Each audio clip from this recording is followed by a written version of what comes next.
तो एपिसोड की शुरुआत में हम लॉ की शिप को देखते हैं जो समुंदर के नीचे तैर रही होती है और उनके ऊपर हमले होते जा रहे हैं। हम देखते हैं कि ब्लैकबीड अपने पावर से उनके ऊपर हमला कर रहा है। लॉ की क्रूमेट्स कहते हैं अगर हमारी सबमरीन को एक और हिट लगा तो ये तबाह हो जाएगी। तब लॉ उन्हें कहता है कि शिप को सरफेस में निकालो, पास ही में एक आइलैंड है, हम वहां जाएंगे। उसके बाद हम लॉ को देखते हैं जो एक लड़की बन गया है। वो कहता है लड़ाई के लिए तैयार हो जाओ। उसके क्रूमेट उसे देखकर कहते हैं क्या माल है यार, इसे देख के तो मैं यही।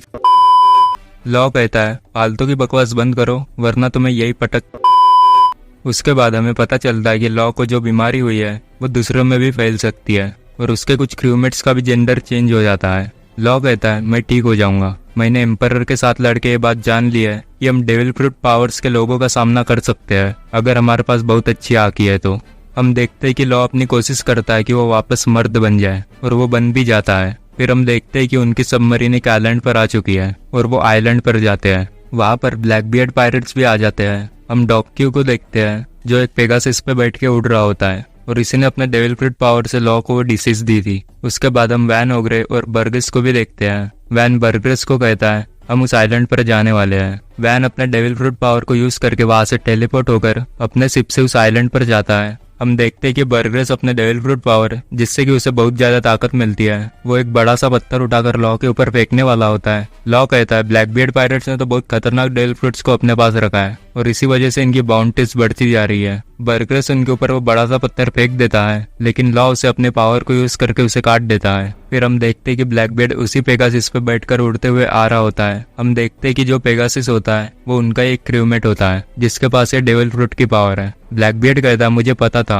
कि जब तुम किड और लूफी वानों से निकलोगे तो तब तुम में से कोई ना कोई यहाँ आएगा। वो कहता है तुम्हारे पास जितने भी रोड पोनिक्लिप्स है मैं उन्हें ले लूंगा। लॉ कहता है ये कंडीशन हम दोनों के लिए सेम है, जो जीतेगा वो सब ले जाएगा। लॉ अपने कुछ क्रूमेट्स को कहता है तुम शिप पर जाओ और वहाँ ध्यान रखो। लॉ अपने एबिलिटी को यूज करके उसे रूम में लेता है और वो पेगासिस को काट देता है और वो नीचे गिरने लगता है। ब्लैकबियर्ड हैरान होता है कि उसे लॉ की ऐसी पावर्स के बारे में नहीं पता था। वो कहता है शायद इसकी अवेकनिंग हो गई है। ब्लैकबियर्ड अपने व्हाइट बियर्ड के पावर को यूज करता है जिससे कि वो आइलैंड पूरा तहस महस होने लगता है। लॉ की भी हालत टाइट हो जाती है। उसके बाद हम देखते हैं कि डॉक्यू उसके क्रूमेट्स के ऊपर एप्पल बॉम्ब्स फेंकता है। तभी उसका एक क्रूमेट्स पानी के अंदर होता है जो अपने अंदर पानी भरता है और ऊपर उन बॉम्ब्स के ऊपर वो पानी फेंकता है जिससे कि वो बॉम्ब ऊपर हवा में ही फूट जाते हैं। वो कहता है कि तुम हमें पानी में नहीं हरा सकते और हम तुम्हारी शिप को डुबाने वाले हैं। तभी बेपो कहता है तुम्हारे साइड से वैन स्नाइपर चलाने वाला है। लॉ का क्रूमेट लॉ के सामने आकर उसके गोली को रोक देता है। लॉ अपने एक और टेक्निक को यूज करके ब्लैकबियर्ड के अंदर अपनी तलवार घुसा देता है जिससे कि उसे बहुत डैमेज होता है। तब वैन कहता है ऐसा ही होता है जब तुम बिना सोचे लड़ने जाते हो। वो ब्लैकबियर्ड के पास टेलीपोर्ट होता है और पूछता है क्या हमें शिप पर वापस लौट जाना चाहिए।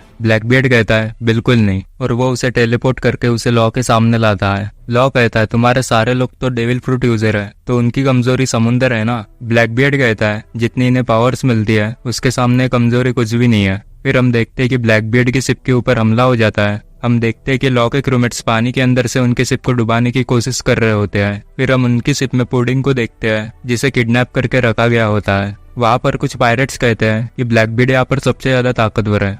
तब पुडिंग उन्हें कहती है कि अगर बिग मॉम यहाँ होती तो तुम ऐसा बिल्कुल भी नहीं कह सकते थे। उसके बाद हम उसके hometown whole cake island को देखते हैं जो पूरी तरह से बर्फ में जमा हुआ होता है। हम देखते हैं कि क्रैकर वहाँ फाइट कर रहा होता है पर तभी आओकी आकर उसे भी जमा देता है और आओकी और वैन ओग्रे ने पुडिंग को किडनैप करके यहाँ लाया होता है। पुडिंग कहती है जिस काम के लिए तुमने मुझे यहाँ लाया है वो मैं तुम्हें नहीं करने दूंगी। उसके बाद हम मरीन्स की ओर देखते हैं जहाँ उन्हें पता चल जाता है कि विनर आइलैंड पर ब्लैकबियर्ड और लॉ फाइट कर रहे हैं। फिर हम लॉ और ब्लैकबियर्ड को लड़ते हुए देखते हैं। लॉ अपने केरूम को यूज करके अपनी तलवार से उस पर हमला करता है। ब्लैकबियर्ड उसे रोकता है और फिर वो अपने ब्लैक वोर्टेक्स मूव को एक्टिवेट करता है। लॉ ये देख के घबरा जाता है और इसी के साथ हमारा एपिसोड यहीं पे खत्म होता है।